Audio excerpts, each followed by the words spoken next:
most powerful economy, the strongest army. We are science, health, and culture. We are creating a better world. We are discovering new worlds. We are education and sharing. The future is ours. We are the European, and together we are unstoppable.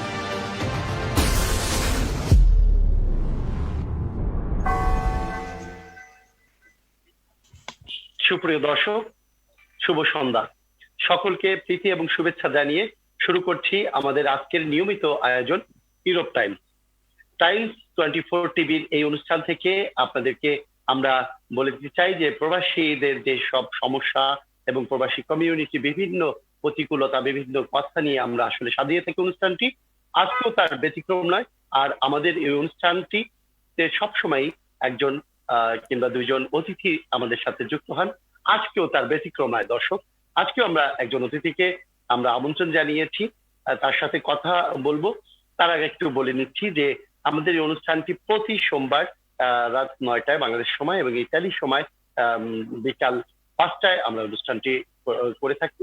আর এই অনুষ্ঠানে আপনারা সরাসরি আপনাদের মত এবং আপনাদের প্রশ্ন করে উত্তর নিতে পারেন আমাদের অতিথিদের কাছ থেকে। আপনারা সরাসরি যুক্ত হতে চাইলে আমাদের একটি ফোন নাম্বার আপনাদের অবগতির জন্য স্ক্রিনে দেওয়া আছে। তারপর আমি নাম্বারটি বলে দিচ্ছি দর্শক, 018191144449। এই নম্বরে আপনারা কল করে আমাদের অতিথির সাথে যুক্ত হতে পারেন। এছাড়াও আপনারা কমেন্টস করে আমাদেরকে মতামত জানাতে পারেন। দর্শক, আমরা আর কথা বাড়াবো না। আজকে আমাদের সাথে এমন একজন গুণী মানুষ আমাদের সাথে রয়েছেন, যিনি মানুষের জন্য কথা বলেন, যিনি নৈতিক কথাটা বলার চেষ্টা করেন এবং সমাজের যেই অসচেতনতা কিংবা পারিবারিক যে সব সমস্যা নিয়ে আসলে উনি কাজ করেন, সেই প্রিয় মুখ আপনারা সকলেই আমার মনে হয় চেনেন। সেই আমাদের শ্রদ্ধেয় চন্দা মাহজাবিন, যিনি নৈতিক বক্তা হাল ছেড়ো না বন্ধু সংগঠনের। আপনাকে স্বাগত জানাচ্ছি ইউরোপ টাইমসের স্টুডিও থেকে। কেমন আছেন আপনি? আলহামদুলিল্লাহ, ভালো আছি। এবং আমি আজকে ভালো লাগছে যে ইউরোপ টাইমসে হয়ে আমি কথা বলতে পারছি সবার সাথে। জি, আসলে আমরাও অনেক আনন্দিত এবং গর্বিত যে আপনার মতো একজন মানুষ, যিনি মানুষের জন্য, মানবতার জন্য কাজ করে চলেছেন, তাকে আমরা আমন্ত্রণ জানাতে পেরেছি। তো দর্শক, আমরা কথা এভাবে না বাড়িয়ে আমরা সরাসরি আমাদের শ্রদ্ধেয় অতিথির সাথে আসলে কথোপকথনে যাই। আমরা জানি যে আপনারা কথা শুনবার জন্য অধীর আগ্রহে বসে আছেন। তো আপু, আমরা প্রথমেই যদি জানতে চাই যে এই যে নৈতিক বক্তব্য দেওয়ার পিছনে আপনার যে উদ্যোগটা, এই উদ্যোগটা কবে থেকে এবং কেন আপনার এই উদ্যোগটা? প্রতিটি কাজেরই একটা উদ্যোগকে নেওয়ার আগে একটা বিষয় থাকে যে কিসের ভিত্তিতে আপনার এই উদ্যোগটা মনে হলো যে আচ্ছা, মানবতার জন্য, মানুষের জন্য কাজ করা উচিত। আসলে এই ইচ্ছেটা না অনেকটা আমার ভিতর সুপ্ত ছিল আগে থেকে। হ্যাঁ, আমার কাছে মানে মনে হয় যেটা, যে এটা তো একদিনে আসে না। ইচ্ছে ছিল, কিন্তু ওই যে বলে না, জীবন যুদ্ধে এত বেশি ব্যস্ত ছিলাম যে হয়ে ওঠেনি, সেভাবে প্ল্যাটফর্ম নিয়ে কথা বলার সুযোগ হয়ে ওঠেনি আমার। তো পরবর্তীতে যখন আস্তে আস্তে আমি আমার লাইফ হিস্ট্রিতে অনেকবার অনেক জায়গায় বলা হয়েছে, যেটা বলছি যে ধুম করে তো আজকের জায়গাটা আসেনি। এখন আমি আছি, I mean petroleum business, but এর আগে আমি গার্মেন্টস এ ছিলাম, তার আগে আমার অ্যাড এজেন্সি ছিল। তো এই সব জায়গাতেই কিন্তু 19 বছর বয়স থেকে আমি জীবন যুদ্ধের সাথে যুক্ত। এবং হাজবেন্ড যেহেতু ফুটবলার ছিল, এবং ওর ঢাকা মোহামেডানে মুসাব্বির, অনেকেই তাকে জেনে, জাতীয় ফুটবলার ছিল। ওই মুসাব্বিরের পরপর দুবার অ্যাক্সিডেন্ট হলো পায়ের জন্য। ওর পক্ষে খুব একটা খেলাও মানে সেভাবে চালিয়ে যেতে পারলো না। তো সবকিছু মিলিয়ে না, এবং 19 বছর বয়স থেকে সংসারের জোয়ালটা যেহেতু কাঁধে নিয়ে নিতে হলো, এইভাবে স্টেপ বাই স্টেপ যুদ্ধ করতে করতে করতে করতে একটা অবস্থানে যখন আমি আসলাম, যখন আমার 90s, আমার গার্মেন্টস হলো দুইটা গার্মেন্টস, একটা গুলশানে, একটা মহাখালীতে। এবং আমি বলবো গুলশানে বাড়ি, 4টা গাড়ি, কোনো কিছুরই অভাব ছিল না। হ্যাঁ, একদম মানে উন্নতির চরম শিখরে ওঠা শুরু করে দিলাম। তারপরে হঠাৎ করে 99 সালে আমার দুটো গার্মেন্টসই, মানে আমার বায়ার, লন্ডনের বায়ার, হ্যামলেট ইন্টারন্যাশনালে দেউলিয়া হওয়ার কারণে আমি কিন্তু একেবারে সর্বশান্ত অবস্থায় চলে গেলাম। আমি একদম ঋণ খেলাপির অবস্থানে চলে গেলাম। হ্যাঁ, আমার দুটো গার্মেন্টস বন্ধ হয়ে গেল, আমার সমস্ত মাল কয়েক মানে অ্যাবাউট তখনকার সময় 7 থেকে 8 কোটি টাকার মালামাল সহ আমার পুরো গার্মেন্টস বন্ধ হওয়ার কথা হলো। ওখান থেকে বাড়ি বিক্রি করা, গাড়ি বিক্রি করা, সমস্ত কিছু দিয়ে আবার ঘুরে দাঁড়াতে আমার প্রায় 5 বছর লাগলো। 2003 গিয়ে আমি আবার পেট্রোলিয়াম বিজনেসে আসলাম। এর ভেতরে আমার ভেতর এই সময়টা আমি বুঝেছি জীবন কি, এই সময়টা আমি বুঝেছি মানুষ কেমন, এই সময় আমি বুঝেছি কে আমার পাশে আছে কে নেই। মানে বধূমার ছিল না, যখন অবস্থান ভালো থাকে সবাই থাকে, বিপদেই কিন্তু মানুষ চেনা যায়, বিপদে বন্ধু চেনা যায়। তো এই সবকিছু মিলিয়ে আমি যখন আবার একটা প্ল্যাটফর্ম পেলাম 2007 গিয়ে আমার কাছে মনে হলো যে আলহামদুলিল্লাহ আমি এখন যে অবস্থানে আছি অ্যাটলিস্ট আমাকে মানে হাতের কষ্ট পেতে হবে, একদম খুব ইজি করে বোঝাচ্ছি। তারপর 2010 থেকে আমার মনে হলো যে আমার কিছু করা দরকার, আই শুড ডু সামথিং। হ্যাঁ, টাকার পিছনে দৌড়ানো যেত, এখনো দৌড়ানো যায়, এটা অবশ্যই যায়, কিন্তু টাকার পিছিয়ে দৌড়ে আলটিমেটলি কি হবে? এখন আমার যা টাকা আছে তার পিছনে দৌড়ে ধরুন আরো অনেক বেশি, আমি এখন তো নর্মাল একটা গাড়ি চড়ছি, তাহলে টাকার পিছনে দৌড়ে হয়তো আমি একটা হেলিকপ্টার কিনতে পারবো, বাট আলটিমেটলি কিন্তু আমাকে চলে যেতে হবে। তো যেহেতু আমাকে অটোমেটিক একদিন না একদিন চলে যেতেই হবে, আমি তখন কি নিয়ে যাব? টাকা নিয়ে যাবো সঙ্গে? কিছুই না, নিয়ে যাবো আমার আমল। হ্যাঁ, তো সেখানে ওইখান থেকে আমার কাছে মনে হলো আমি যখন অনেক ভেঙে পড়েছিলাম, আমি যখন একেবারে হাল ছেড়ে দেওয়ার অবস্থানে ছিলাম, তখন আমার একটা জিনিস আমি সবসময় বিশ্বাস করতাম যে আল্লাহ তাআলা যখন যতটাই বিপদ দেবেন উনি মুশকিল আসান, উনি বিপদ থেকে ঠিকই টেনে বের করবেন। তার সবচেয়ে বড় প্রমাণ কিন্তু আমি নিজে। আমার কাছে মনে হলো এই সাহসটা আমি অন্যদের দেই না কেন? ইনস্টেড অফ আর্নিং মানি, টাকার পিছনে না ছুটে আমি মানুষের পিছনে ছুটি না কেন? অ্যাটলিস্ট আমি তাহলে কিছু একটা নিয়ে যেতে পারবো, অ্যাটলিস্ট আমি চলে যাওয়ার সময় মানুষ বলতে পারবে যে একটা ভালো মানুষ চলে গিয়েছিল। আমার এই ফিল থেকে আমার কাছে মনে হলো যে আমি কিছু করবো। কি করা যায়? হঠাৎ মনে হলো যে হ্যাঁ, এখন টাকা হবে, তারপর একটা সেবামূলক প্রতিষ্ঠান করবো, এই করবো সেই করবোর মধ্যে আমি না গিয়ে আমি মনে করলাম যে আমি মানুষকে আমার অভিজ্ঞতাটা বন্টন করবো। আমাদের যে দাদিরা নানিরা আগেকার আমলের থেকে ওনাদের অভিজ্ঞতা দিয়ে কিন্তু আমরা অনেক বেশি অনেকভাবে উপকৃত হয়েছি, তাই না? দাদিরা তো কোনো ডাক্তার ছিল না, কিন্তু বলতো না তোর পেট ব্যথা হয়েছে তাহলে তুই একটু ইয়ে খা, ঝাল টাল কিছু খাইস না, একটু পাতলা করে যাও করে দাও, কিংবা ইয়েতে দাদি নানিদের থেকে অনেক ধরনের টোটকা, যে রোদের মধ্যে তেল মালিশ করে শোয়ায় রাখো, কিংবা তোমার চিকিৎসার শেষ নাই তাদের কাছে। ওনাদের সব কথাবার্তা ছিল, ওনারা সব ডিগ্রি বা পিএইচডি ধারী ছিলেন না, কিন্তু ওনাদের সেই সময় ওনারা কিন্তু কোনো আবহাওয়াবিদ ছিলেন না, কিন্তু ওনারা সকালবেলা দেখেই বলতেন আজকে কিন্তু মেঘ করবে, আজকে কিন্তু বৃষ্টি হবে, আজকে কিন্তু কাঁথা টাথা রোদে পেতে দিও না। এগুলো কি থেকে বলতে? ওনাদের অভিজ্ঞতা থেকে বলতে। তো একটা কথা আছে, একটা আফ্রিকান প্রভাব আছে যে একজন যুবক যা দেখার জন্য পাহাড়ের উপরে উঠতে হয়, একজন প্রবীণ সেটা পাহাড়ের সাইড থেকে দেখে বুঝতে পারে, কারণ অভিজ্ঞতা। তো হ্যাঁ, ওইটা থেকে আমার কাছে মনে হলো যে আমার এই অভিজ্ঞতা লব্ধ জ্ঞানটা যদি আমি মানুষকে দিই, আমি তো কারো সমস্যার সমাধান করতে পারি না, কোনো মানুষ কোনো সমস্যার সমাধান করতে পারে না একমাত্র আল্লাহ ছাড়া, it's a wish of Allah, but সমাধানের চেষ্টাটা করতে হবে, তাই না? খুঁজে নেওয়ার চেষ্টা করতে হবে। এই যে খুঁজে নেওয়ার জন্য যখন মানুষ একটা বিপদে থাকে, ওর কিন্তু ব্রেনটা ব্লক থাকে, যার বিপদ থাকে সে কিন্তু চিন্তা করতে পারে না। আমি তৃতীয় পক্ষ হিসেবে why not let me try, let me help। আচ্ছা, তুমি কি এইভাবে চেষ্টা করেছো? তুমি কি তোমার এভাবে ভাবছো? তুমি কি এভাবে এগোনোর কথা জানছো? তখন এই যে বললাম, এটা দেখে কিন্তু সে অনেকটা উপকৃত হলো যে না, আমার এই পথে গেলে পরে হয়তো আমি সমাধানটা পাবো। সাহস দেওয়া, ভেঙে পড়ো না, আজকে তুমি প্রবলেমে আছো, কালকে তুমি ইনশাআল্লাহ ওভারকাম করতে পারবে। এই সবকিছুর মাধ্যমে হাল ছেড়ো না বন্ধু, কথাটাই কিন্তু হচ্ছে কি, ডোন্ট গিভ আপ। এটা দিয়ে আমার মানুষের পাশে থাকার ইচ্ছেটা মনে হলো যে আমার দরকার। এটা মনে হলো যে আমার এই বিপদ থেকে আল্লাহ তাআলা আমাকে যেভাবে উঠিয়ে নিয়েছে, অনেক মানুষ আমার সত্যিকার অর্থে বলবো, আমি যখন খুবই খারাপ অবস্থানে ছিলাম 2000-এ, যখন সবকিছু শেষ, আমার গয়না টয়না সবকিছু হারাই ফেলছি, বাচ্চাদের স্কুল থেকে সরিয়ে ফেলেছি, অনেকে বলতো উনি শেষ, ওনার কুলখানি পরে ফেলা হয়েছে, এরকম অবস্থা ছিল। সেখান থেকে আল্লাহ তাআলা আমাকে উঠিয়ে নিয়ে এসে আবার বসিয়েছে। নিশ্চয়ই কোনো একটা মাত্র নেই, নিশ্চয়ই কোনো একটা ইচ্ছা নেই, তো সেটা কি হতে পারে মানুষের সেবা করা ছাড়া? এর চেয়ে তো বড় কাজ আর কিছু করতে পারে। That's the thing. That's the way I got myself motivated to work for human. Right. That's it. আমরা যদি আরেকটা বিষয় নিয়ে আমরা বলবো যে আপনি তো অনেক ধরনের কাজ করেন, তার মধ্যে আমরা দেখি যে মানবতার জন্য যে কাজটা আমরা বলবো যে আমি বলবো মানবতার জন্য, মানুষের জন্য, ধরুন যদি এভাবে বলি যে নারীদের জন্য বেশি কাজ আমরা দেখছি, যে নারী নির্যাতন ট্রাইব্যুনাল আছে, নারী নির্যাতন সবকিছু আছে, বাট পুরুষদের কি তাহলে বাংলাদেশে নির্যাতন হয় না? বা বহির্বিশ্ব দেখছি যে নারীদেরকে নিয়ে অনেক কথা হয়, কিন্তু পুরুষদের নিয়ে কিন্তু কথা হয় না। তো সেই ক্ষেত্রে দেখছি যে আপনার অনেক বক্তব্য আমরা শুনেছি বা দেখি, অনেকেই দেখে, অনেকেই ইন্টারেস্ট হয়, কারণ ব্যতিক্রম বলে আসলে সত্য কথাটা বলেছেন, বাস্তব চিত্রটা আপনি বলেছেন। তো এই চিত্রটা আপনার এই যে বলার মানে পুরুষ কেন্দ্রিক বলার আসলে কি মনোমানসিকতা, নাকি মানুষ কেন্দ্রিক, যে মানুষের ন্যায্য দাবিটা যেখানে তুলে ধরা, মানে এই বিষয়টা যদি একটু আপনি আমাদের সাথে শেয়ার করেন। ডেফিনেটলি এটা আসলে না, আমি মানুষের কথা বলি, আমি কিন্তু বারবার এটা বলি, হ্যাঁ আমি সবসময় বলি আমি এই প্রজন্মের জন্য কথা বলি। এই প্রজন্মে কে ছেলে কে মেয়ে এটা বড় কথা নয়, একটা মানুষ বিপদে আছে, একটা মানুষের প্রতি অন্যায় করা হচ্ছে, একটা মানুষকে যথার্থ মূল্যায়ন করা হচ্ছে না, a bad person is suffering।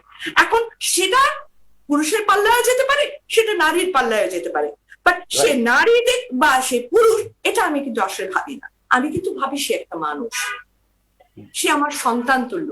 তো একটা সেভাবে দেখি কিন্তু আমি কথাগুলো বলি। আর আমি যখন কারো বিপদের কথা শুনি, কারো সমস্যার কথা শুনি, বা মানুষকে সমস্যা থেকে বেরিয়ে আসতে, আমি না তাদের জায়গায় নিজেকে প্লেস করি।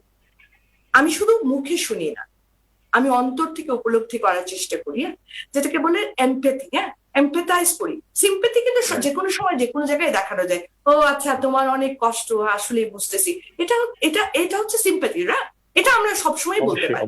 এমপ্যাথি হচ্ছে যার কষ্ট, তার সেই অবস্থানে গিয়ে নিজেকে তার জায়গায় উপস্থিত করে ফিল করাটা হচ্ছে এমপ্যাথি, যেটা আমি করি। এবং আমি সেটার ব্যাপারে কোনো ক্ষেত্রে ন্যায়ের পথে থাকে, অন্যায় সেটা অবশ্য প্রশ্নই আসে না। এবং তাতে হয় কি, অনেক সময় মেয়েরা একটু কষ্ট পায় আমার কথায়, বলে আপনি খুব পুরুষের পক্ষ নিয়ে কথা বলেন, আপনি পুরুষদেরকে বেশি দেখেন, আপনি মেয়েদের কথা ভাবেন না। কিন্তু ভুল। আমার প্রায় 700 ভিডিও আছে। 700 ভিডিওর মধ্যে না হলেও 300 ভিডিও হবে আমি মেয়েদের হয়ে বলছি কথা। তো সেটার কথা তখন ওরা ভুলে যায়, ভুলে গিয়ে ওই যে 3টা কি 4টা কি 5টা ছেলেদের নিয়ে কথা হয়েছে। যেহেতু আমাদের পুরুষ শাসিত সমাজ, পুরুষদের সম্পর্কে ওরকম ভাবে বলার, সেরকম 4-5টা বিশেষ খাত ছাড়া কিন্তু বলার মতো থাকে না। তো ওইখানে আমি বলছি, কিন্তু ওটাতেই অনেক মেয়েরাই কষ্ট পায়, বা পুরুষরা বলে আপা আপনি সব পুরুষদের পক্ষে কথা বলছেন। তখন আমি বলি না রে ভাই, আমি মানুষের হয়ে কথা বলেছি। জি, আসলে তো এগুলো তো মানে যৌক্তিক কথা, যৌক্তিক দাবি। একজন নির্যাতন হচ্ছে না, রাইট, আমরাও কিন্তু নিজেরাও সাফার হই, কিন্তু নিজেদের পরিবার থেকে বা সমাজ থেকে বিভিন্ন ভাবে। দেখা গেল যে একটা মেয়ের মানে এর মধ্যে একটা আমি ভিডিও দেখেছিলাম যে একটা বাচ্চা, একটা পুরুষ মেয়ে দুজন যাচ্ছে, পুরুষটার যে মেয়েটারই দোষটা বেশি ছিল, সেখানে মেয়েটা পুরুষকে থাপ্পড়েই মেরে ফেললো অনেক সময়। দেখছে এরকম মানে শুধু শুধু নেহাত টর্চারিং এ পড়ে অনেক পুরুষ দেখা গেছে।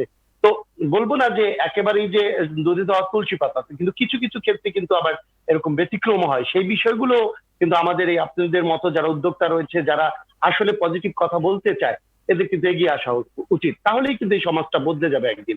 আপা, আরেকটা বিষয় আমি খুবই ইম্পর্টেন্স দিতে চাই, সেটা হচ্ছে যে আমি যেহেতু প্রবাসীদের নিয়ে আমরা কাজ করি, সেক্ষেত্রে আমরা বলবো যে প্রবাসীদের এই মুহূর্তে বিভিন্ন নানান ঝামেলা রয়েছে। তাদের মধ্যে একটা উল্লেখযোগ্য ঝামেলা যে পারিবারিক বন্ধনের স্টার্টিংটা কিন্তু আমরা উপলব্ধি করছি যে অনেক বিবাহ বিচ্ছেদ হচ্ছে, বিশেষ করে প্রবাসীদের।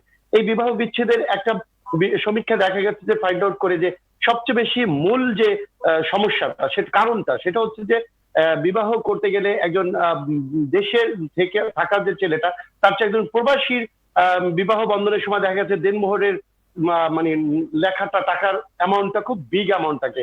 এমনকি এমন ভাবে করা হয় যেটা একটা স্থূল মানে কি বলবো যে একটা ব্ল্যাকমেলের মতো, যে তুমি আসছো আমেরিকা থেকে, তুমি আসছো কানাডা থেকে, তুমি মাত্র 5 লাখ 10 লাখ লিখবা, তোমার তো অনেক লেখা উচিত, এইগুলো কি আর দেওয়া লাগে কিনা, মানে এই যে ব্যাপারটা সবকিছু মিলিয়ে ছেলেটা একদম বোকার মতো অবস্থা হয় এবং লিখেই ফেলে। অ্যাটলিস্ট এটা কিন্তু একসময় ওই মেয়েটা পুঁজি হিসেবে নেয়, এবং তার ফ্যামিলি অনেক সময় নেয়। আমি বলবো না যে তার ব্যতিক্রমও আছে, অবশ্যই আছে, কিন্তু ম্যাক্সিমাম ক্ষেত্রে আমরা যতগুলো কেস হ্যান্ডেলিং করছি, আমি ব্যক্তিগতভাবেও দেখেছি, সেই কেসগুলোতে দেখা গেছে যে বিগ অ্যামাউন্ট একটা দেনমোহর থাকে, তারপরে ওই টাকার জন্য তাকে এমন টর্চারিং করা হয় যে ছেলেটা তো জানে যে এত টাকা দিয়ে আমাকে ছাড়তে পারবে না, তো টর্চারিং শুরু হয়। অ্যাটলিস্ট ছেলেটা কিন্তু বাধ্য হয়ে দেখা গেছে এমনও হয় যে ঘটনা ঘটে গেছে। তো এই বিষয়ে আপনার কি বলার আছে? আসলে প্রবাসীদেরকে এটা ভিকটিমটা বেশি আমরা দেখছি তুলনামূলকভাবে, বলছি না দেশের মানুষ কেউ হচ্ছে না, কিন্তু প্রবাসীদেরকে একটু বেশি ভিকটিম বানানো হচ্ছে। এই বিষয়ে আমি একটু স্পষ্ট বক্তব্য শুনতে চাই, যাতে করে আমাদের প্রবাসীরা অন্তত এটা থেকে একটু হলেও রেহাই পায়। আমি বলবো রেহাইতেই বলবো। দেনমোহরের যে ব্যাপারটা তুমি বললে না, আমি যদি একটা সত্যি কথা বলি, যেখানে আকাশচুম্বী দেনমোহর ধরা হয়, সেটা সবচেয়ে বড় কথা হচ্ছে আমি প্রথমে দোষ দেবো ছেলেটার। কেন দিব জানো? সে তো বাচ্চা না, রোজগার করছে, স্টেবল হয়েছে, সে কেন এটাতে রাজি হয়? কিসের জন্য রাজি হয়? কি জন্য রাজি হয়? কিন্তু আপনাকে এখনই বললাম যে জোর করে পবিত্রতার বন্ধন। আমি ইন্টারাপ্ট করে তাকে কিন্তু বাধ্য করা হয় সামাজিক চাপে। যখন বিয়ের পারে না, আমি একটা একটা করে যাচ্ছি।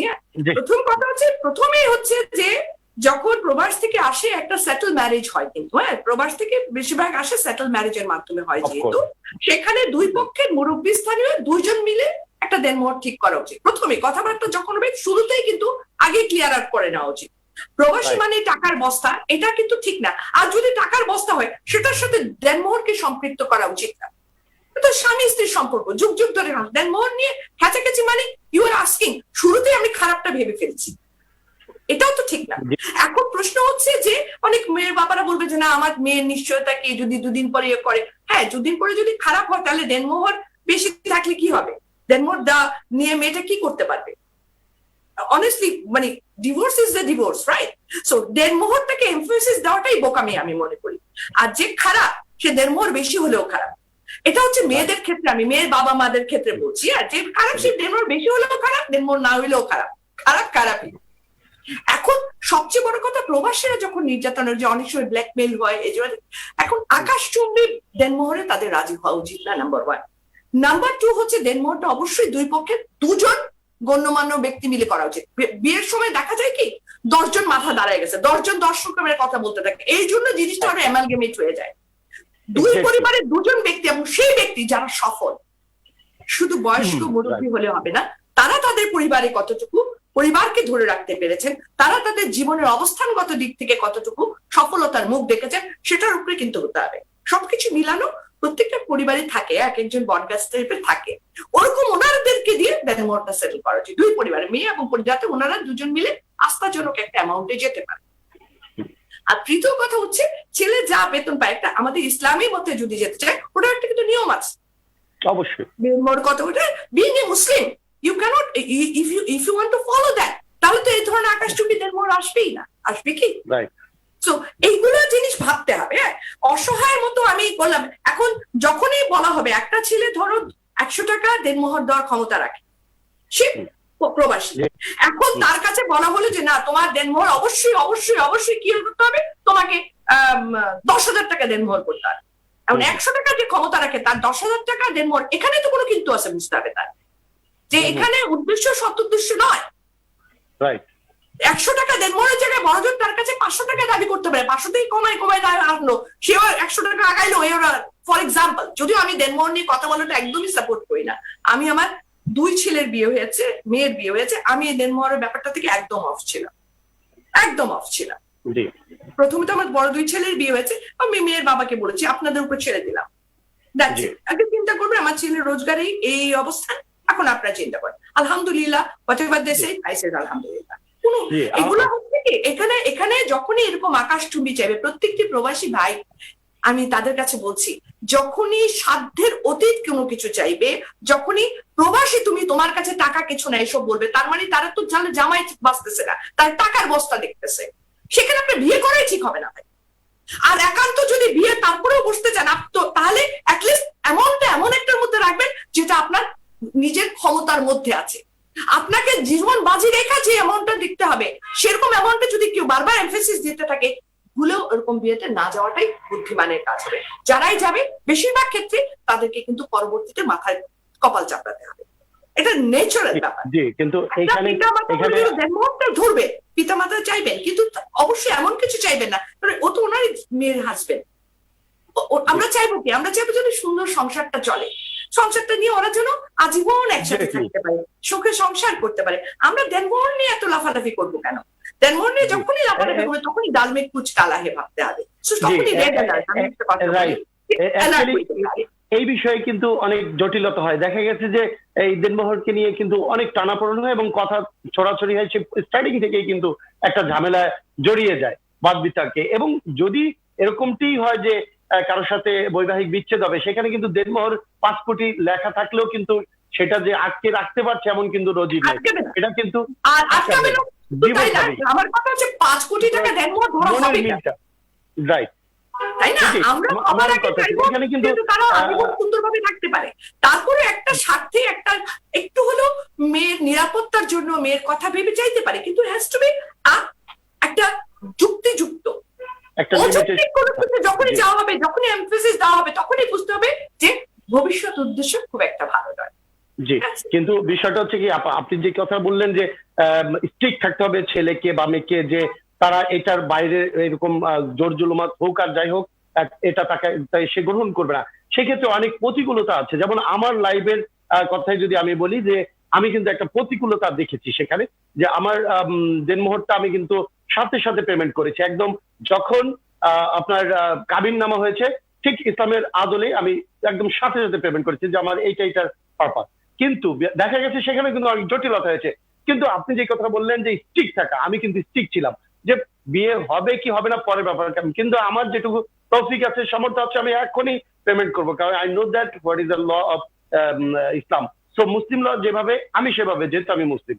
তো এই বিষয়টা নিয়ে কিন্তু অনেক আমরা দেখেছি, অনেক হত্যার ঘটনাও আমরা দেখেছি, অনেক প্রবাসী কিন্তু নির্যাতন হয়ে মৃত্যুবরণ করেছে। আমরা এই জন্যই মূলত আজকের এই প্রসঙ্গটা টানলাম। তবে আপনার কি মেসেজ এই বিষয়ে, অ্যাটলিস্ট কি মেসেজ থাকতে পারে আমাদের প্রবাসী, না শুধু দেশেও যে নির্যাতন হচ্ছে না তাও কিন্তু না, এটা আমি এক ধরনের নির্যাতনই বলবো, কিন্তু এটা একটা আনন্দের বিষয়, এটা একটা উপটৌকন। একটা নারীকে আমি আনবো, সে আমার কাছে সম্মান অবশ্যই পাওয়া উচিত। সেই দৃষ্টিকোণ থেকে আমরা সম্মানিত দৃষ্টিকোণ থেকে কেন দেখি না, এইটাই আমাদের আসলে প্রবাসী অনেক বন্ধুরা এই বিষয়ে আমাকে কথা বলতে বলেছেন, বিধায় আজকে আমরা এই টপিকটা, যেহেতু আপনি অনেক প্রসঙ্গে যৌক্তিক কথা বলতে চান বা বলেন, সেই জন্যই বলা। জি আপা। আমি আসলে অনেস্টলি মানে আমার আশেপাশে চারিদিকের মধ্যে এরকম দেনমোহর নিয়ে কেউ তো ওরকম কিছু করেনি, কখনো দেখিও নি। হ্যাঁ, তবে কিছু কিছু মানুষ হয়, এটা আসলে তাদের জন্য দুঃখজনক আমি বলবো।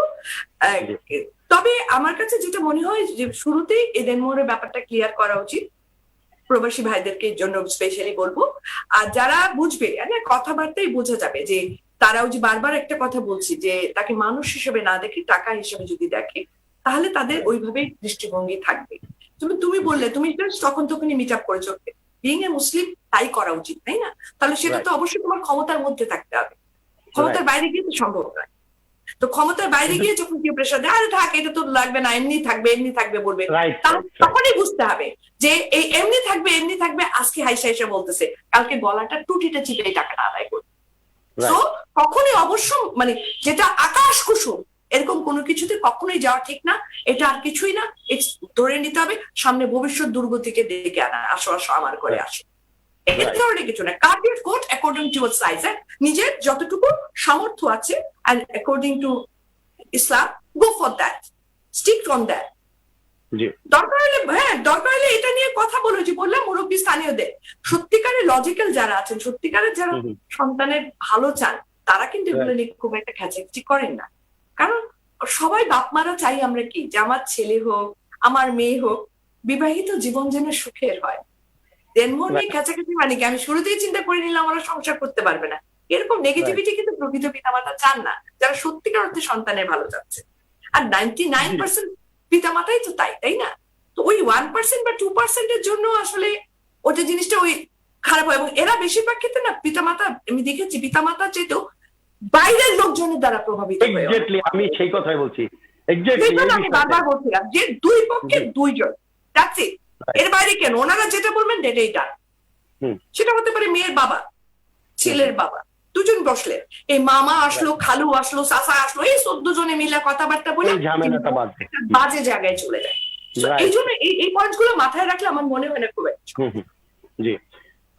আরেকটা বিষয় আমরা বলবো যে বর্তমান যুগে অত্যন্ত চাঞ্চল্যকর বিষয় যেগুলো আপনার ভার্চুয়ালে আমরা দেখছি, আসলে ভার্চুয়াল কেন্দ্রিক আমরা হয়ে যাচ্ছি। আমরা কিন্তু আগে যে বন্ধুতা ছিল, আমরা একজন আরেকজনের বাসায় যেতাম কিংবা বিভিন্ন পর্যায়ে আমরা কিন্তু দেখা সাক্ষাৎ করতাম, এখন কিন্তু ভার্চুয়ালি হচ্ছে। আর সেই ভার্চুয়ালি কিন্তু অনেক ধরনের বিব্রতকর পরিস্থিতিতেও আমরা পড়ছি এবং নেগেটিভিটির মধ্যেও কিন্তু আমরা জড়িয়ে যাচ্ছি, বিভিন্ন আকারে টাইম বিভিন্ন ধরনের নানান ঝামেলায় আমরা জড়াচ্ছি। এই ব্যাপারে আপনি অনেক কথাও বলেছেন, বিশেষ করে নতুন প্রজন্ম, আসলে আমাদের নতুন প্রজন্মগুলোই কিন্তু বেশি হ্যান্ডেলিং করছে। আমরা দেখছি যে এই ভার্চুয়ালের রিলেশনশিপ গুলো, আই মিন বিভিন্ন বন্ধুতা সখ্যতা এরকম আননেসেসারিও কিছুটা আছে। তো তার মধ্যে যে সবাই খারাপ, সবাই তা বলবো না, কিছুটা ভালো কিছুটা খারাপ, খারাপের সংখ্যাই কম। কিন্তু সেই বিষয়ে দৃষ্টিকোণ থেকে আপনার কি বলার আছে, বা এই বিষয়ে আসলে কতটুকু ভার্চুয়ালে আমাদের নিজেদেরকে উপস্থাপন করা উচিত, বা কতটুকু কাছাকাছি আমরা যাওয়া উচিত বলে আপনার মানে আপনার চিন্তা, বা কি বলতে চান এই বিষয়ে? আসলে ভার্চুয়াল জগৎ দিয়ে সম্পর্ক তৈরি করতে গেলে অনেক কিছু দেখে যেতে হবে, তাই না? সো হয় কি যে সবচেয়ে বড় কথা হচ্ছে যদি কোনো ছেলে মেয়েতে ভার্চুয়ালি সম্পর্ক হয়, অ্যাটলিস্ট 1 মাস 2 মাস 3 মাস এর মধ্যে কিন্তু তার ঠিকানা ঠিকানা জানা উচিত। কারণ কথাবার্তা কিসের, মেইনলি কথাবার্তা কিন্তু একটা ভবিষ্যতে একটা কমিটমেন্টের জন্য কথা বলা। শুধুমাত্র সময় কাটানোর জন্য একটা ছেলে একটা মেয়ের সাথে কথা বলবে তুমি আমার জাস্ট ফ্রেন্ড, এটা তো আসলে আমি সাপোর্ট করি। হ্যাঁ, অবশ্যই একটা বয়সে ছেলেমেয়েরা যখন কথা বলে তাদের একটা কমিটমেন্ট নিয়ে কথা বলে। তো অ্যাটলিস্ট 3 মাস 4 মাসের মধ্যে মেয়েটা এবং ছেলেটা দুজনেরই উচিত তাদের 1 স্টেপ বা 2 স্টেপের আত্মীয় স্বজনের খোঁজ খবর নেওয়া। আদৌ তারা কেন, আমি অনেক ছেলে দিকে হাও করে কেঁদেছে যে আপা আমি তো 6 মাস 1 বছর ধরে কথা বলেছি কিন্তু সে সব কখনোই আমার সাথে হ্যালো করেনি, সাথে চ্যাটিং এর মধ্যে কথা বলেছে। আমি তো বুঝলা কে এখন, এবং বারবার খালি বলছে আজকে এটার জন্য টাকা লাগবে, কালকে এটার জন্য কিনতে হবে, অমুকটা টাকা দিতে দিতে আপা শেষ হয়ে গেছে কিন্তু সে কথাই বলে না। এখন সে আমাকে বলছে তুমি যদি আমাকে এত কত লাখ না কয় লাখ টাকা পাঠাও, এখন আপা আমার মনে একটু সন্দেহ লাগছে, আমি আপনার সাথে কথা বলতে চাই। আমি বলছি যে তোমার মতো মানে কি বলবো, তোমার উচিতই হয়েছে যে তুমি 1 বছর যে টাকা খরচ করছো এটা তোমার প্রাপ্য ছিল। একটা মানুষকে তুমি চেনো না জানো না, খালি চ্যাটিং দিচ্ছে, একটা ছবি দিয়ে কাছে মেয়ের বাস তুমি মেয়ে মনে করে লাভ দিয়ে পড়লা, তার সাথে কখনো ফোনেও কথা বললা না, জানলাও না। বলছে না আপা বলছে বাড়িতে কেউ বাড়িতে সবাই খুব পর্দানসীন, ওখানে আমি ফোনে কথা বলে সবাই বলে কার সাথে কথা বলছি, বা এত পর্দানসীন পরিবার, কিন্তু টাকা নেওয়ার সময় তখন যে আনতে হয় না টাকা, বিকাশের টাকা নারী আবার পরপুরুষের সাথে কথা বলে।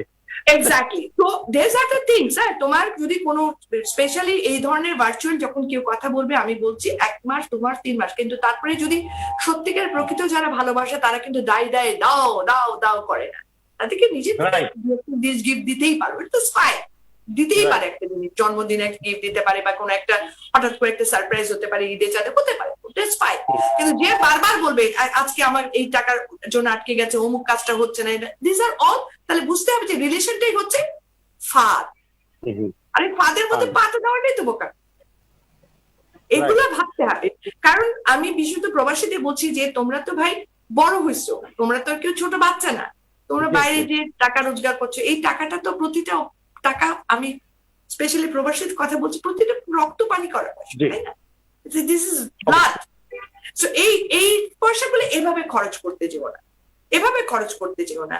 যদি হ্যাঁ পছন্দ হতে পারে, ভালো লাগা হতে পারে, ভালো মানুষই আছে, কিন্তু ডেফিনেটলি সেটা বোঝার চেষ্টা করবা, আস্তে ধীরে খোঁজ নেওয়া শুরু করবা যে তার এই অমুক অমুক অমুক আসলে বাড়িতে একটা মেয়ে আছে কিনা, ও কত বড়, কিরকম, বিবাহযোগ্য কিনা, চাচা মামা কাউকে না কাউকে দিয়ে ঠিকই রিলেটেড হওয়া যায়।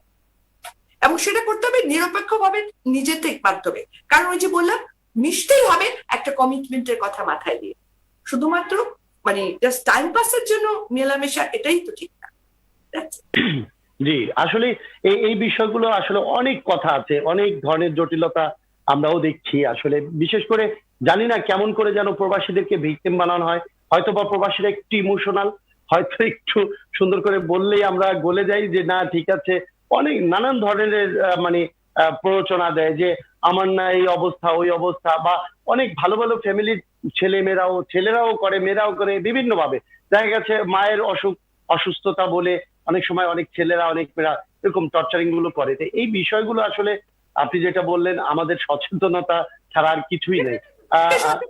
মায়ের অসুখ টাকা দিতে চাও, লিল্লা করে দাও, জি আমি তো হাই হাই করে পড়ে তাহলে কাইন্দ না, জি যদি দাও দিয়ে দাও। আমরা তো অনেক সময় অনেক কিছু তো খাস দিলে দান করে দিই, তাই না? খাস দিলে দিয়ে দাও, কিন্তু পরবর্তীতে আবার তো মাথা চাপড়ায় এরকম কান্নাকাটি যে আজকে, কারণ যখনই দেখবা একবার দিয়েছো দুবার দিয়েছো বললাম চাই চাই চাই চাই চাই চাই করতেই থাকবে অবিরত, বুঝতে হবে এর মোটিভ। রাইট আসলে একটু সচেতন হলে একটু আবেগটা থাকবে, কিন্তু আবেগের মানে এই না যে তুমি মাথা থেকে যুক্তিকে বাদ দিয়ে দিলা। রাইট যুক্তি এবং আবেগ দুটো নিয়ে তোমাকে চলতে হবে, তোমাদের সবার জন্য বলছি। হ্যাঁ বাবা, তোমরা তো এটা যদি মাথায় রাখো, হ্যাঁ আবেগকে রাখো, আবেগহীন মানুষ হয় না, কিন্তু তার সাথে যুক্তিকে ফালাই দিও না। শুধুমাত্র আবেগের বশবর্তী হলে বেশিরভাগ ক্ষেত্রে কিন্তু পস্তাতে হয়। আবেগ রাখবে, যুক্তিকে পাশাপাশি রেখো, তখনই দেখবা জিনিসটা অনেক সুন্দর ভাবে তুমি যেতে পারছো। রাইট। আমরা যদি আরেকটা বিষয় নিয়ে একটু ইন্টারাপ্ট করি, সেটা হচ্ছে বলবো যে বর্তমান প্রেক্ষাপটে আমরা দেখি যে বিশেষ করে পারিবারিক বন্ধনগুলোতে ইন্টারাপ্ট করে মেয়ে বিয়ের পরে মেয়ের মা, মানে মেয়ের মা মানে ছেলের শাশুড়ি। এই ছেলের শাশুড়িরা যখন ইন্টারাপ্ট করে, এই সব ঘটনাগুলো আমাদের কাছে অনেক ধরনের কেস আছে যেগুলো নিয়ে আমরা কথা বলি বা কাজ করি, আমরা যেহেতু সোশ্যাল ওয়ার্ক করি। সেই ক্ষেত্রে আমরা যেটা দেখি যে হাতিয়ে দেখা যায় যে মেয়ের মা এখানে ইন্টারাপ্টটা বেশি করছে। যখন যেই ফ্যামিলিতে দেখি যে শাশুড়ি বেশি ইন্টারাপ্ট করে, সেখানে দেখি গন্ডগোল। এই বিষয়টা একদিকে মেয়ের মার ব্যাপার, আবার যে ছেলের মারও কিন্তু কিছু বিষয় আছে। এই দুইটা আলাদা আলাদা একটু সময় নিয়ে আমি শুনবো আপনার কাছে এই বিষয়ের একটু বিশ্লেষণ আকারে, কারণ পরিবারের জটিলতা গুলো কিন্তু এখান থেকেই মূলত শুরু হয়। সেই ক্ষেত্রে আমরা চাই যে আজকের এই অনুষ্ঠান এর মধ্য দিয়ে মা এবং শাশুড়ি সবাই যেন নিজেদেরকে রিয়েলাইজ করতে পারে, এবং যেন শাশুড়ি যেন মেয়েটাকে মেয়ের মতো মনে করে বউকে, আর ওই বউ যেন শাশুড়িকে মা মনে করে, আর মেয়ের যে মানে বউয়ের যে মা, সেও যেন ওইভাবেই মনে করে যে মেয়েকে তো দিয়েই দিয়েছি। এই বিষয়টা আপনার কাছে একদম স্পেসিফিক একটু ঘটা করে শুনতে চাই, যে ভালো করে যাতে আমাদের দর্শকরা এই বিষয়ে আসলে আমলে নিতে পারে। আসলে ছেলের মা, অর্থাৎ যেহেতু মেয়েটা এসে ছেলের বাড়িতে ঘর করে, ঠিক আছে, ফলে ছেলের মা কিন্তু ওই যে ছোটবেলা থেকে মানে আমাদের মাথার মধ্যে থাকে কি, হ্যাঁ, যে যখন বিয়ে হওয়ার আগে জানি যে শ্বশুর বাড়ি গেলে তোর খবর আছে। তো একটা মেয়েটার মনে একটা ভীতি থাকে যে শ্বশুর বাড়ি মানে না জানি কোন একটা দত্ত দানব পরিবেশে চলে যাচ্ছে। হ্যাঁ, ছোটবেলা থেকে একটা মেয়েকে কিন্তু আমরা এভাবেই বলি। আচ্ছা, আর সেকেন্ডারি হচ্ছে যে মেয়ের ছেলের মায়ের ঘরে বলা হয় এবার তো বউ আসতেছে, তোমার ছেলের একটু পর করে দেবে। হ্যাঁ, মাদের কিন্তু বেসিক্যালি আমরা মাদের কিন্তু একটু ছেলেদের প্রতি একটু বেশি টান থাকে বাপদের থেকে মেয়েদের প্রতি টান। হ্যাঁ, তো ওইখানে বলা হয়, এবং দেখা যায় যে হ্যাঁ আগে যেমন ছেলে আগে বলতো মা আমার শার্টটা কই পাচ্ছি না, অমুকটা কই পাচ্ছি না, যেটা দেখা যাচ্ছে ছেলের বউ সব আয়রন করতে করছে, মায়ের মধ্যে তোমার হচ্ছে আমার ছেলেটা বোধহয় কেড়ে নিয়ে নিচ্ছে, কেড়ে নিয়ে নিচ্ছে। এবং এর বাইরে বললাম যে আজন্ম আমাদের একটা কলার আছে, আপনি একটু আমাদের একটা কলার আছে। আসসালামু আলাইকুম, কলার কে বলছেন, কোথা থেকে বলছেন? জি বলুন কলার, আমরা শুনতে পাচ্ছি। জি আলহামদুলিল্লাহ। জি কলার বলুন, আমরা শুনতে পাচ্ছি আপনাকে।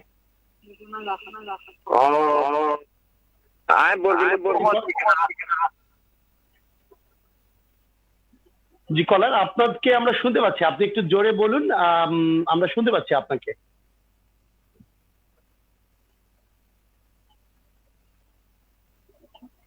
কলার আপনি শুনতে পাচ্ছেন আমাদেরকে? আমার মনে হয় কলারকে আমরা হারিয়ে ফেলছি, আমরা দুঃখিত। কলার আপনি আবার চেষ্টা করুন, আপনাকে আমরা আসলে শুনতে পাচ্ছিলাম না ক্লিয়ার। আপনি আবার চেষ্টা করুন কলার, আমরা আবারও আপনাকে নিচ্ছি। হ্যাঁ বলছিলেন আপা যে ব্যাপারটা আমি যেটা দেখেছি যে মেয়ে যেহেতু বিয়ের পরে শাশুড়ির সাথে থাকতে হয়, মানে শ্বশুর বাড়িতেই আসতে হয়, তো বেশিরভাগ ক্ষেত্রে আমরা শাশুড়ির দ্বারা মেয়ের যে কষ্ট পাচ্ছে সেটা শুনতে পাচ্ছি, মেয়ের শাশুড়ির দ্বারা, ছেলের মায়ের দ্বারা, এটাই বেশি শোনা যায়। কিন্তু আসলে মেয়ের মায়ের দ্বারা অনেক অত্যাচারিত হয় অনেক ছেলে আছে। কারণ যেসব মারা, আমি মনে করি এটা অনেক মারাই আছেন প্রতিনিয়ত সকাল থেকে রাত পর্যন্ত মেয়েটাকে কি দিয়ে খাইলি, ও মা তুই এখন রান্না করে, কেন তোর বাসায় কাজের লোকটা কই, ও মা এখন পর্যন্ত তোর ভাতই দেয় না, হায় হায় রে কি বললি, এভাবে মেয়েটাকে ইনস্টিগেট করতে থাকে। নাকটা সারাক্ষণ মেয়ের সংসারের দিকে। ওনারা মনে করেন যে এটা তো বোধহয় বিশাল বড় একটা উপকার করে ফেলছেন, মেয়েকে মনে হয় একদম দারুণ একটা সংসার দিতে যাচ্ছেন। না, ভুল। মধ্যে দিয়ে অশান্তিটা আরো বাড়িয়ে দেয়।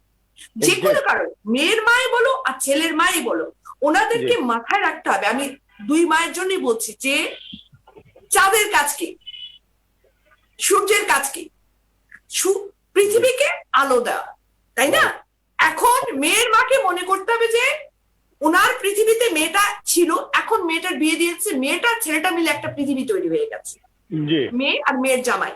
অথবা ছেলের মাকে বুঝতে হবে যে আমার ছেলের বউ ওদের নিজস্ব একটা পৃথিবী হয়ে গেছে, এখন নিজেরা চাঁদ বা সূর্যের মতো খালি আলো দিবেন, ওই পৃথিবীতে ঢুকতে যাবেন না। এখন যদি সূর্য এসে আমার পৃথিবীতে ঢুকে যায়, পৃথিবীর অবস্থা কি হবে বাবা? যায় সূর্য উপর থেকে আলো দেয়, আলহামদুলিল্লাহ, চন্দ্র আলো দিচ্ছে, আলহামদুলিল্লাহ, ওভাবে নিজেদেরকে উপর থেকে আলো দিবেন, কিন্তু পৃথিবীর মধ্যে ঢুকতে যাবেন না। এটা যখনই ওনারা মেনে নিতে পারবেন, যখনই ওনারা স্পেসটা দিতে পারবেন, যখনই মনে করবেন যে আমার ছেলে এখন সংসার করবে, এটা ওর সংসার, আমার ছেলে সবকিছুতে আমি নাক গলাবো না, ওর বউ কয়টার সময় ঘুম থেকে উঠলো, কি করলো না করলো, এগুলোর মধ্যে everything should not be related. এই জিনিসগুলো যখনই করতে পারবেন, ওদেরকে ওদের পৃথিবী গড়ার সুযোগ দিয়ে দেবেন দুপক্ষই, তখনই দেখবেন অনেকটাই এই সিনারিওটা পাল্টে গেছে। আমি এগুলো বলতে পারছি, যে বললাম বারবার ঘুরে ঘুরে, আমার নিজের অলরেডি 3টা বাচ্চার বিয়ে হয়ে গেছে। সো আমি মেয়েরও শাশুড়ি হয়েছে, মানে মেয়ের জামাইও এসছে আমার ঘরে, ছেলের বউ দুটো এসছে, আলহামদুলিল্লাহ। সো আই কুড ফিল আমি কিন্তু যা বলি, আমার নিজে যা করি, আমি তার বাইরে কিচ্ছু বলি না। আমি প্রতিটা কাজ আগে নিজে করি, যে জিনিসটা আমি নিজে করি না, আমি সেখান থেকে বলি ভাই আমি তো অভিজ্ঞতা নাই, আমি যতটুকু বলবো আমাকে আগে বুঝে নিয়ে বলতে হবে। বাট এই জন্য আমি এই কথাগুলো বলতে পারছি। আমার বেআই বেয়ানদের সঙ্গে আমি মিশে দেখেছি যে একটা ছেলের মা, উনি কিন্তু বয়স্ক, পুত্রবধূ কিন্তু বাচ্চা একটা মেয়ে, তাই না? তো বড় যে ওনাকেই আগাতে হবে। উনি যদি 10 পা আগান, আমি লিখে দিলাম এই বাচ্চাটা কিন্তু একদম 20 পা এগিয়ে আসবে। তা কিন্তু করেন না, বেশিরভাগ কিন্তু ওনারা অ্যাডামেন্ট থাকে। অ্যাডামেন্ট হয়ে কি হয়, মধ্যে দেশ না, ও আমি কেন, আমি তো ছোট হয়ে যাব, আমি হচ্ছে ছেলের মা, আমি হচ্ছে মুরব্বী মানুষ। এই ছোট হয়ে যাব মুরব্বী মানুষ করতে গিয়ে কি হয় জানেন? সবচেয়ে বড় দুঃখজনক যেটা আমি ফিল করি, আমরা তো আমাদের ছেলেকে ভালোবাসি, আমরা ছেলের সুখটা দেখি না তখন। আরে আমার ছেলেকে যদি আমি ভালোবাসি, আমি যদি আমার ছেলের সুখটা দেখি, তাহলে আমার ছেলের বউকে আমার ভালোবাসা উচিত। শুধুমাত্র ছেলে হ্যাপি হবে এটা ভেবেই করা উচিত, রাইট? কিন্তু আমরা করতে চাই না। আর মেয়ের মা যেটা মনে করেন মেয়ের হ্যাপিনেস করছে নাক গলিয়ে, এটা সবচেয়ে বড় ভুল। মেয়েকে বিয়ে দেওয়ার পরে মেয়েকে যতই উনি খোঁচাবেন, যত বলবেন, ততই কিন্তু মেয়ের আস্তে আস্তে কিন্তু শ্বশুর বাড়ির প্রতি বিরূপ প্রতিক্রিয়া শুরু হতে থাকে। এই হতে হতে, এবং সে প্রশ্রয়টা পাচ্ছে মায়ের কাছ থেকে। মা প্রতিনিয়ত ফুটফুট ফুটফুট ফুটফুট করছেন। যেসব মারাই মেয়ের সংসারে ইন্ধন যোগান, সেই মেয়েদের সংসার কিন্তু সুন্দর হয় নাই, হবেও না। যেসব মারা, হ্যাঁ, এজ এ মা হিসেবে মেয়ে টুকটাক দুঃখের কথা বলছে, তুমি একটু এটা এভাবে ঠিক করে নাও, এটা এরকম করা উচিত, ঠিক আছে, এটার ব্যাপারে তুমি এভাবে আগাও, সেই অ্যাডভাইসটা একটা মা দিতেই পারে মেয়ে। বা উপযাচিকা হয়ে নয়, বারবার উপযাচিকা হলে মেয়েও কিন্তু প্রশ্রয় পেয়ে যায়। আর বেশিরভাগ এমনি শাশুড়ির সাথে একটা ঝামেলা থাকে, আবার মায়ের দ্বারা সে প্রতিনিয়ত ইনস্টিগেট হচ্ছে, তখন কি হয়, এই বেচারা যে জামাইটা, ছেলেটার কি আমি বলছি, এর জীবন শেষ, পাটায় পুতায় ঘষাঘষি মরিচের যান শেষ, ওর অবস্থা হয়ে যায়। তাই মধ্যে দিয়ে ও পড়ে যায় একটা বিশাল ফাপড়ে। যেমন আমাকে অনেক মেয়েরাই বলে, এটা আমি বলি যে আমি এটা ছেলে মেয়ে দিয়ে বলি না, যেমন আমি তো, আমাকে আমার হাজবেন্ড একটুও কেয়ার করে নাই, আমার বিয়ে হয়েছে আজকে 1 বছর 5 মাস, হ্যান ত্যান, আমাকে একদম ও একটুও কেয়ারিং না, একটু দেখে না, একটু আদর করে না, একটু, আমি সারাদিন কাজ করার পরে একবার, আমি তখন বলি দেখো, ও তো এর আগে আরো 4টা বিয়ে করে আসে, বা বিয়ে করলে বউর সাথে কিভাবে ব্যবহার করতে হয় এটার উপরে কোনো বই মুখস্থ করেনি। সময়ের সাথে সাথে অবশ্যই হবে। আমরা না টেইলার মেড সবকিছু চাই, টেইলার মেড কিছু হয় না। এখন বলতে পারো কেন মেয়েদেরকে বলি, আমি বারবার বলি, আমরা মেয়েরা কিন্তু মাল্টিটাস্কার, আমরা মেয়েরা কিন্তু, হ্যাঁ, আমরা মেয়েরা অনেক কিছু সহ্য করতে পারি, সহ্য ধৈর্য দিয়ে এগুলো না প্রত্যেকটা সংসার জান্নাতের বাগান হবে, এটা আমি বারবার বলছি। আমি আমাকে দিয়ে করছি। কিন্তু শুরুতেই যদি ফাইট করতে থাকি, ওটা ও দিল না কেন বলতে থাকি, স্বামীকে একটা শত্রুপক্ষ হিসেবে ট্রিট করতে থাকি, তাতে কিন্তু ভালোর চেয়ে মন্দই ডেকে আয়। এই things are very much needed. হ্যাঁ, আর দাম্পত্য জীবনে সবচেয়ে বড় কথা স্বামী স্ত্রীর মধ্যে সম্মান বোধ। আগেকার আমলে কিন্তু স্ত্রীরা সেরকম বড় বড় ডিগ্রিধারী ছিলেন না, কিন্তু ওরা হয়তো বড় জোর ম্যাট্রিক পাস তাও ছিলেন না। আর যদি আমি ব্রিটিশ আমলের দিকে যাই, বড় জোর ক্লাস 8 বা 9 পেল, কিন্তু তারপরে তাদের কিন্তু জীবনে কখনো কলহ হতো না সেরকম ভাবে, মানে চিল্লা চিল্লি তুই টুকারি মারামারি কয়টা হতোই না বলা চলে। খুব কারণ কারণ তারা দুজন দুজনকে সম্মান দিতেন। একজন যখন কথা বলতো একজন শুনতো, হাজবেন্ড কি ওয়াইফের কথা একদম শুনতো, কিন্তু ওটা ওদের মতো করে দুজন মিলে ওটা নিজেদের একটা পৃথিবীর মধ্যে ওটা করতে, এলাকাবাসীকে জানায় না। ফলে সবকিছুর মধ্যে না একটা এখন অধৈর্যহীনতা চলে এসছে। আমি তোমার চেয়ে কম কিসের, আমি কেন শুনবো তোমার কথা, আমি কেন শুনবো, এই তোমার এই যে সম্মান বোধটা হারায় যাচ্ছে। যত বেশি সম্মান, এটার কারণ কি তাহলে কি বলবো যে আগেকার আমলে যেমন আমাদের বাপ দাদারা যারা ছিল তারা একটু হয়তো স্কিল ছিল, আর আমাদের মা চাচিরা কি স্কিল কম ছিল, এই কারণে কি সমতা কম ছিল, যে একটু শ্রেণী বিন্যাস ছিল, যে তাদের এডুকেশন বা একটু মানে উঁচু নিচু ছিল বলেই কি তারা সম্মানটা দিত, নাকি এখন সমান তালে দুজন? মারা তো আগেকার দিনে সম্মান দিত, বাবারাও তো সম্মান দিত। হ্যাঁ, বাবারা কি সম্মান দিত না? বাবারাও প্রচন্ড সম্মান দিত। তোমার আম্মা কি, আমরা যেমন গল্প, না আমি আমার মার কথাই বলি যে আমার মা গামছা নিয়ে দাঁড়াই থাকতো, কিন্তু আমার বউ কিন্তু গামছা নিয়ে দাঁড়াবে না বা দাঁড়ায় না, বা এই যে বিষয়টুকু, এই যে ব্যাপার। তোমার মা গামছা নিয়ে দাঁড়ায় থাকলে, তোমার মা যখন একটু শরীর খারাপ থাকতো, তোমার বাবাও কিন্তু মাথার কাছে বসে থাকতো। হ্যাঁ, তা ঠিক আছে। আবার খাবার টেবিলে দেখা যাচ্ছে রেসিপ্রোকাল না হলে হয় না, রেসিপ্রোকাল হতে হবে। আগেকার দিনে যে দুজনেরই সমান ছিল, এই ফিল আপটা অনেক বেশি ছিল, এই বন্ডেজটা অনেক। তাহলে এখন কেন এরকম হচ্ছে? এটার কি কারণ হতে পারে আসলে? এই যে এখন যত দিন যাচ্ছে আমরা না, ওই যে বললাম, অধৈর্য হয়ে যাচ্ছি, ডে ওয়ানে সবকিছু চেয়ে যাচ্ছি, ডে ওয়ানে মনে করছি আই এম দ্য বেস্ট, আমি কেন মাথা নত করবো। কোনো একটা ভুল স্বীকার করে নেওয়াকে আমরা মনে করছি মাথা নত করা, কোনো একটা কিছুতে একটু ছাড় দেওয়াকে মনে করছি আমি কেন ছাড় দেবো, ও দিতে পারছে না, আমি দেবো না, ও দেব। এই যে বললাম, এইগুলো আমার একটা ভিডিও আছে, হ্যাঁ, দাম্পত্য জীবনের সুখী দাম্পত্য জীবন। ওই ভিডিওতে কিন্তু আমি সমস্ত পয়েন্টস গুলো, আমার তো প্রায় 700-র মতো ভিডিও আছে ইউটিউবে, হাল ছিল না বন্ধু দিয়ে সার্চ করলে অনেক ভিডিও, মানে সুখী দাম্পত্য জীবনে না, তুমি যদি হ্যাপি লাইফ, ম্যারিড লাইফ চাও, অ্যাটলিস্ট 5টা পয়েন্ট নিয়ে আমি কথা বলেছি। ওই 5টা পয়েন্ট এত সুন্দরভাবে আমি বুঝিয়েছি, এগুলা যদি একটু মাইনে চলা যায়, সুখী দাম্পত্য জীবন অবধারিত। আচ্ছা আপা, আমরা অনুষ্ঠানের প্রায় শেষের দিকে চলে এসেছি। আমরা একটু জানতে চাইবো যে আসলে এই যে আমরা আলোচনাগুলো করলাম, এই আলোচনা কিন্তু আমাদের সমাজের চিত্র বর্তমান, তো এটা থেকে আমরা ন্যূনতম হলেও যাতে উত্তরণ খুঁজে পাই, বা আমরা চাই প্রত্যেকটা মানুষই কিন্তু যারা এরকম প্রবলেম সৃষ্টি করছে, বা সবাই চায়, সেও নিজে চায় যে আমরা একটা সুখ চাই, শান্তি চাই, একটা আনন্দময় সুখময় আবাস ভূমি গড়তে চাই, এটা কিন্তু সবারই ইচ্ছা। তো এই আবাস ভূমিটা আসলে আমরা কি পদক্ষেপ নিলে আসলে আমরা এইরকম একটা সুন্দর সুখময় একটা আবাস ভূমিতে আমরা বিচরণ করতে পারি, সেটি যদি একটু দিক নির্দেশনা আকারে বলতেন তাহলে আমরা হয়তোবা উপকৃত হব, আমাদের দর্শকরাও শুনছে।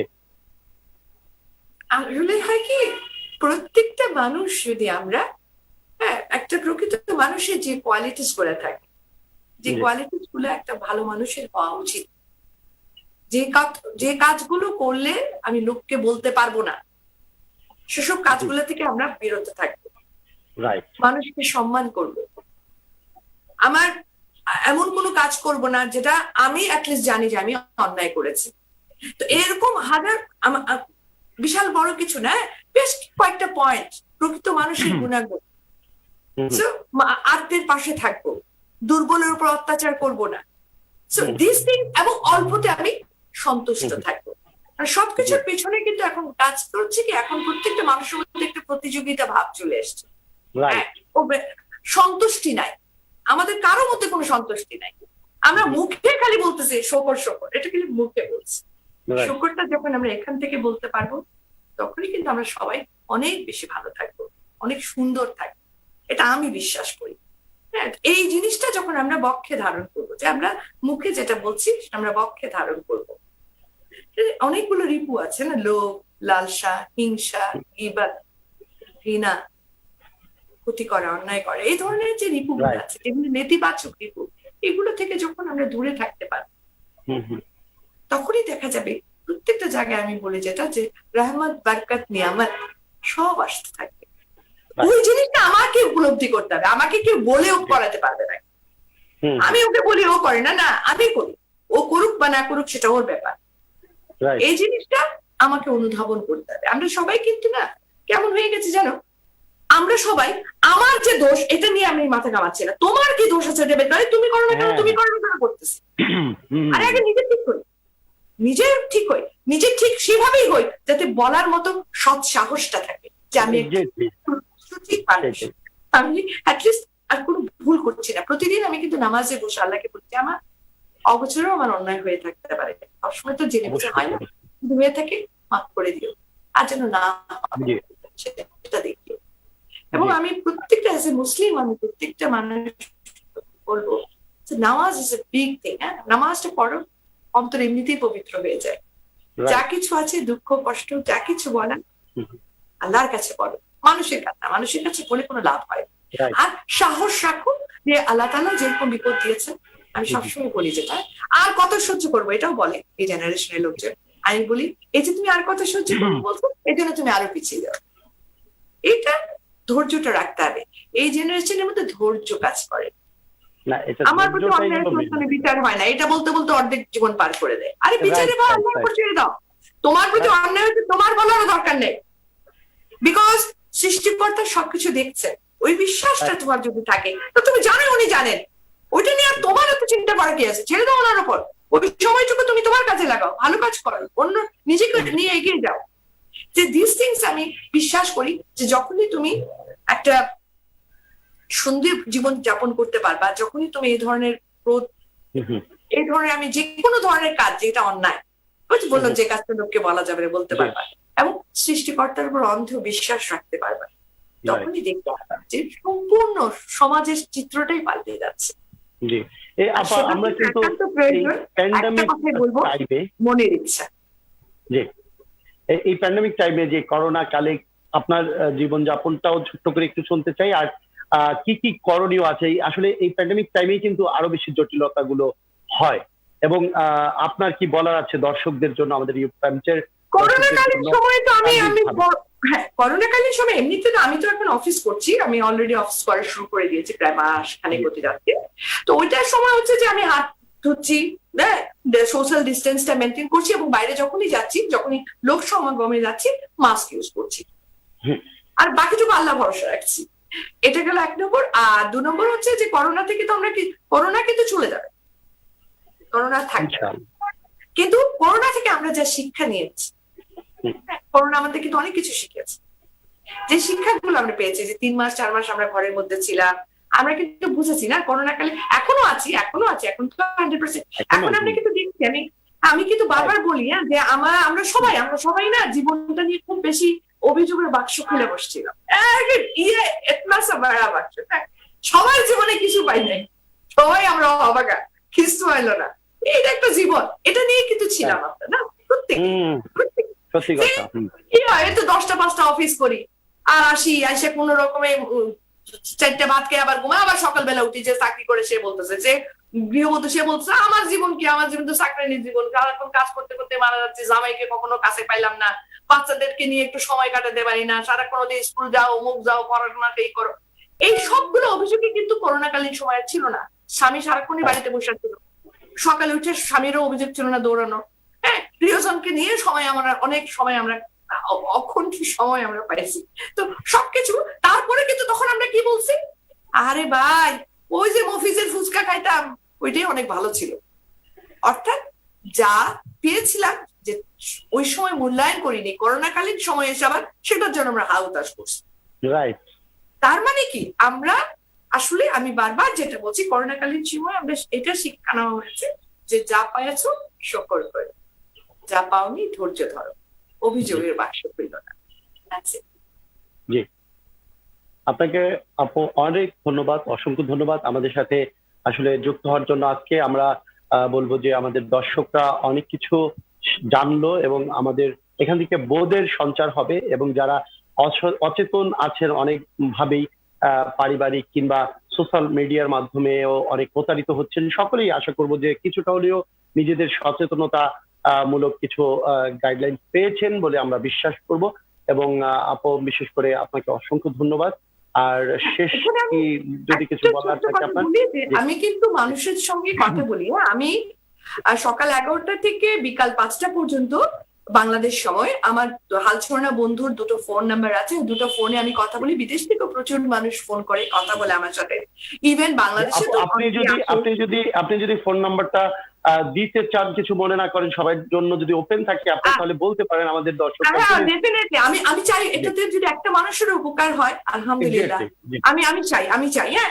এবং আমি ইভেন আমার সঙ্গে এসে দেখাও করতে পারে। আমি সেপ্টেম্বর মাস থেকে ইনশাআল্লাহ দেখাও করবো মানুষের সাথে, এবং আমাকে কোনো টাকা পয়সা দিতে হবে না।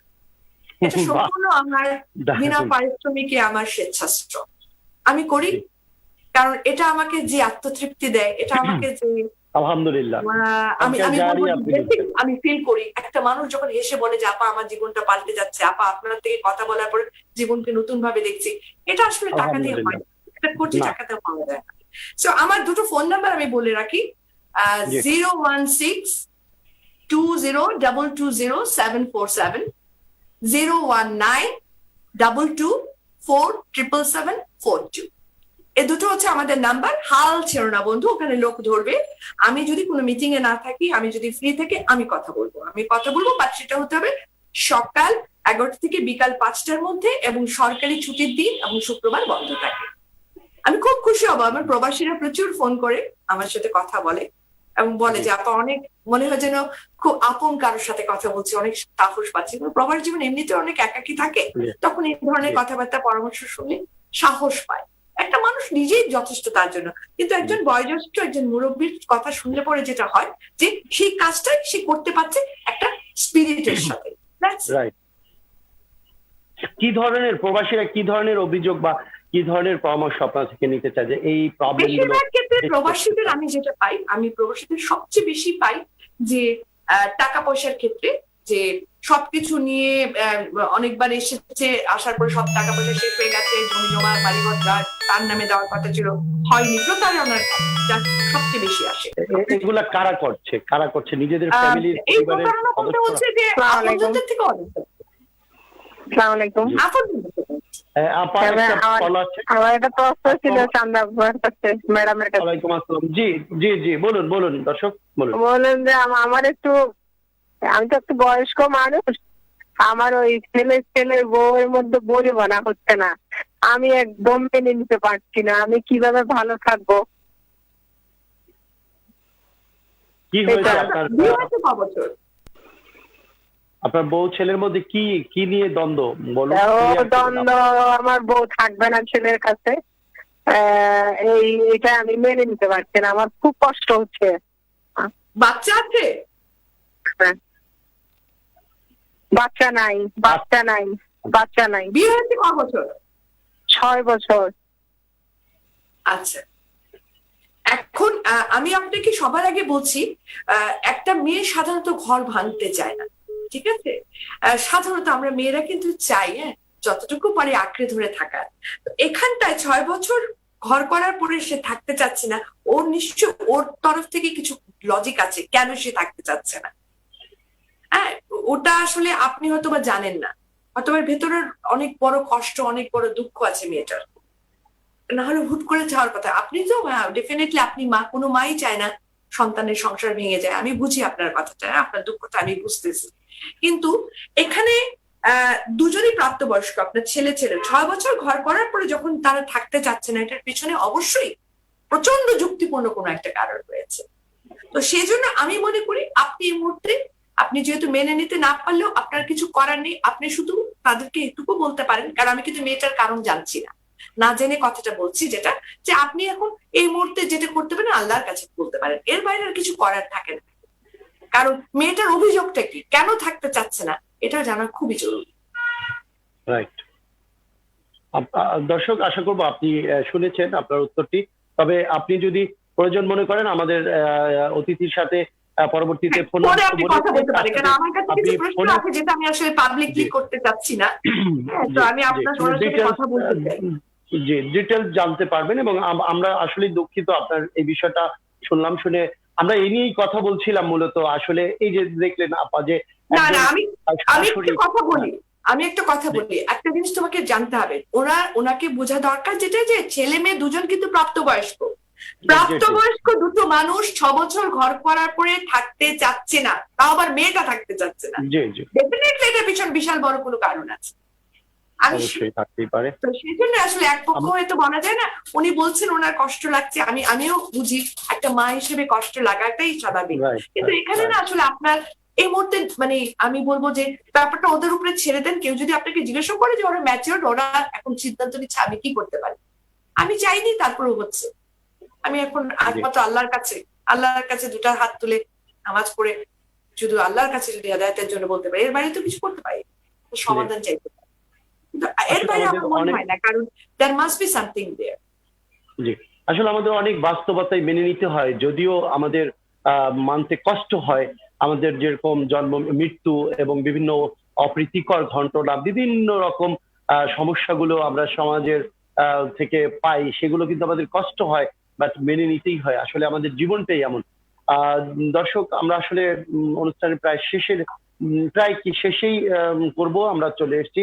আমাদের সাথে আজকে আসলে যিনি যুক্ত হয়েছেন, অত্যন্ত আমাদের গর্বিত হয়েছি আমরা তার সাথে কথা বলতে পেরে, এবং বিশেষ করে সন্ধ্যাপা আপনাকে অনেক কৃতজ্ঞতা জানাচ্ছি ইউরোপ টাইমস এর পক্ষ থেকে। বিশেষ করে প্রবাসীদের জন্য আপনি যে ধরনের আলোচনা অংশ নিয়েছেন, এটি আমরা কৃতজ্ঞতা প্রকাশ করার আমাদের ভাষা নেই। এবং পরবর্তীতে আপনি যে ফোন নাম্বার দিয়েছেন, আমরা বলবো যে প্রবাসীরা এবং দেশেও যদি কারো এই ধরনের প্রবলেম হয়ে থাকে, আপনারা আপনার সাথে সরাসরি যোগাযোগ করে নিতে পারেন, তাহলে হয়তোবা আপনাদের পরিবারটা সুখময় হবে, এমনটি আমরা প্রত্যাশা রেখে আজকে শেষ করবো। দর্শক, আমাদের সাথে যুক্ত হয়েছিলেন স্পন্দা মাহজাবিন, নৈতিক বক্তা, হাল ছেড়ো না বন্ধু। আপনারা আপনাকে স্বাগত, আপনাকে অনেক ধন্যবাদ। দর্শক, আমরা অনুষ্ঠান শেষ করব। আমাদের এই অনুষ্ঠানটি প্রতি সোমবার রাত 9টায় বাংলাদেশ সময়, ইতালি সময় বিকাল 5টায় অনুষ্ঠিত হয়। আপনাদের দেখবার আমন্ত্রণ জানিয়ে, এবং এই অনুষ্ঠান দেখে যদি আপনাদের একটু হলেও জীবনের সৌন্দর্য এবং সুখময় হয়, তাহলে আমাদের সফলতা এবং আমাদের সাফল্য। দর্শক, আগামী অনুষ্ঠান দেখবার আমন্ত্রণ জানিয়ে আমি শেষ করছি। সে পর্যন্ত আপনারা ভালো থাকবেন, সুস্থ থাকবেন, সুন্দর থাকবেন, এবং এখনো কিন্তু করোনা প্যান্ডেমিক এখনো শেষ হয়নি। আপনারা সেই জন্য প্রতিনিয়ত মাস্ক পরে বের হবেন প্রয়োজনে, অথবা প্রয়োজনবিহীন ঘরেই থাকার চেষ্টা করবেন। শুভ কামনা রেখে বিদায় নিচ্ছি। আল্লাহ হাফেজ, আসসালামু আলাইকুম। দাম দিয়ে কিনেছি বাংলা, কারোর দানে পাওয়া নয়।